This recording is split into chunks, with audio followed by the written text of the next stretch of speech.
Very harsh words. Psalm 137, verse 9. How blessed will be the one who seizes and dashes your little ones against the rock. Why is such a horrible action praised? This is one of the harshest and most gruesome verses in the Bible, and certainly in Psalms. Why would the psalmist speak such words?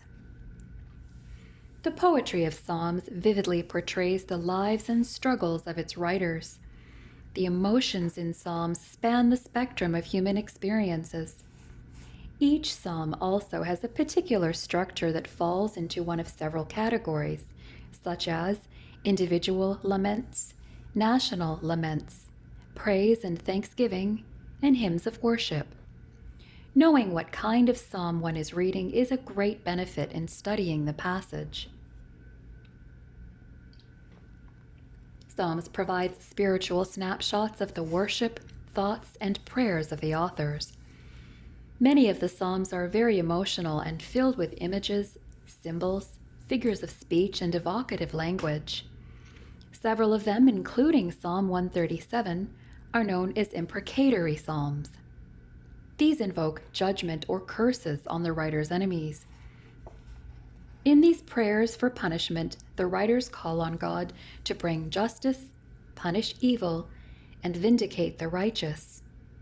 Imprecatory psalms are powerful portrayals of emotion and desire. Although very graphic, they are not personal vendettas. Rather, they are zealous prayers of longing that God would vindicate his causes on earth.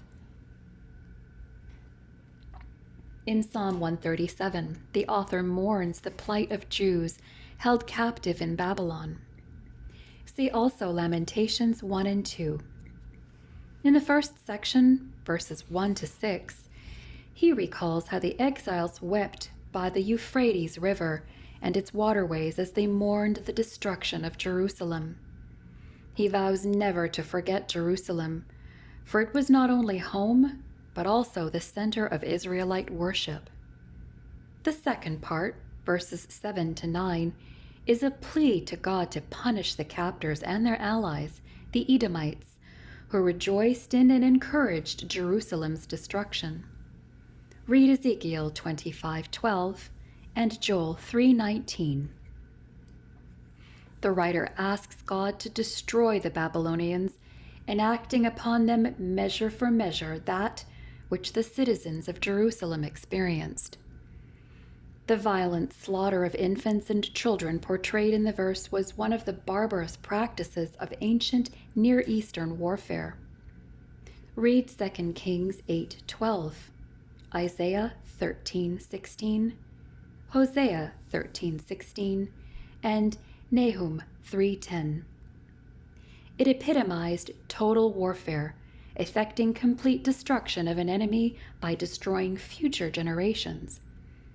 The Babylonians were famed for their cruelties, and the psalmist relishes the thought that someday they might experience a mirror defeat. How does such a prayer of hatred correspond to other biblical teaching about love and charity? The Bible upholds the tension of the requirement for love and the hatred of evil.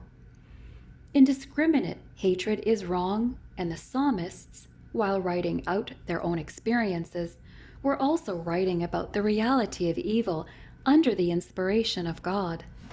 They prayed for divine retribution, looking to God for justice and the restoration of God's plan and reputation. Their prayers were not for personal gain. Because Christians have both the Old and New Testaments, their prayer life is very different from the Old Testament saints. Yet, even prayers like, "Thy kingdom come, thy will be done," or "Come quickly, Lord Jesus," include an implicit prayer for the vindication of the righteous and God's judgment of evil. We are never to pray from passions that are selfish, vindictive, or judgmental. Refer to Galatians 5:15, James 4 verses 13 to 16 as well. Prayer is always a serious activity. In Reflections on the Psalms, C.S. Lewis wrote, "The ferocious parts of the Psalms serve as a reminder that there is in the world such a thing as wickedness, and that it, if not its perpetrators, is hateful to God."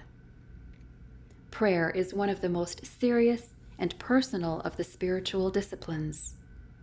Pray fervently and pray wisely.